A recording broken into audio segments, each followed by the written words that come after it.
वृद्धाश्रम। रात को कार्तिक के मम्मी पापा घर आए तो कार्तिक ने उनके सामने एक अजीब सी जिद रख दी। वो कहने लगा कि मुझे दादी दादाजी, नानी और नाना जी चाहिए। कार्तिक 9 साल का था। उसके मम्मी पापा एक ही कंपनी में काम करते थे। उनके ऑफिस चले जाने के बाद वो अकेला रह जाता था, इसलिए उसका ध्यान रखने के लिए घर में एक नैनी रखी हुई थी। कार्तिक अपने मम्मी पापा की इकलौता संतान था, इसलिए कार्तिक की हर इच्छा पूरी की जाती थी। कार्तिक के पास ढेर सारे खिलौने थे, पर नैनी और खिलौनों के साथ खेलते हुए वो ऊब चुका था। इसलिए एक दिन उसने मम्मी पापा से कहा कि वो लोग उसे छोड़कर ऑफिस ना जाया करें और उसके साथ घर में ही रहें। मम्मी पापा के लिए ऑफिस छोड़कर घर पर रहना संभव नहीं था, इसलिए उन्होंने नैनी से कहा कि वो कार्तिक को पास के ही पार्क में रोज घुमाने ले जाया करे। उनका कहा मानकर नैनी कार्तिक को पास के ही एक पार्क में ले गई।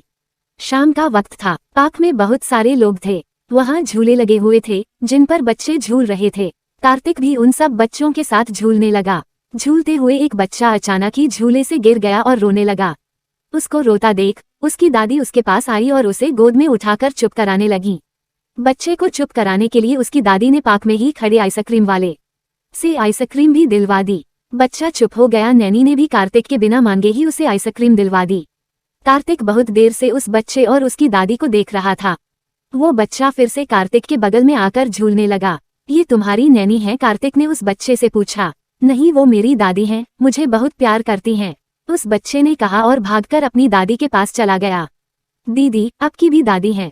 कार्तिक ने अपनी नैनी से पूछा। नहीं, मेरी दादी तो अब इस दुनिया में नहीं रही, पर नानी है और नाना जी भी, नैनी ने बताया। फिर कार्तिक और नैनी घर आ गए। रात को कार्तिक के मम्मी पापा घर आए तो कार्तिक ने उनके सामने एक अजीब सी जिद रख दी।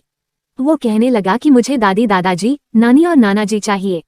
उसके मम्मी पापा उसकी बात सुनकर चौंक गए। नैनी ने बताया कि पार्क में बहुत से बच्चे अपने दादा दादी के साथ आते हैं। उन्हें देखकर ही कार्तिक के मन में यह बात आई। कार्तिक की मांग गलत नहीं थी, पर पूरी भी नहीं हो सकती थी, क्योंकि चारों में से कोई भी अब इस दुनिया में नहीं था। और रही रिश्तेदारों की बात, तो उसके मम्मी पापा दूसरे शहर में रहते और रिश्तेदार दूसरे शहर में थे। मम्मी पापा ने कार्तिक को समझाने की बहुत कोशिश की, मगर वो नहीं समझा। उसने नैनी के साथ पार्क जाना भी बंद कर दिया और हमेशा चुप चुप और चिढ़ा हुआ रहने लगा। कार्तिक की ऐसी हालत देखकर उसके पापा को एक उपाय सूझी। चलो आज हम दादाजी, दादी, नानी और नाना जी सबसे मिलेंगे, कार्तिक के पापा ने कहा। कार्तिक बहुत खुश हुआ। फिर उसके मम्मी पापा उसे एक वृद्धाश्रम ले गए। कार्तिक को देखकर वृद्धाश्रम में मौजूद वृद्ध लोग बहुत खुश हुए। उन्हें कार्तिक के रूप में एक पोता मिल गया था और कार्तिक को दादा दादी। कार्तिक सभी के साथ खूब खेलता रहा। फिर वो लोग रोज शाम को वृद्धाश्रम के लोगों से मिलने जाने लगे।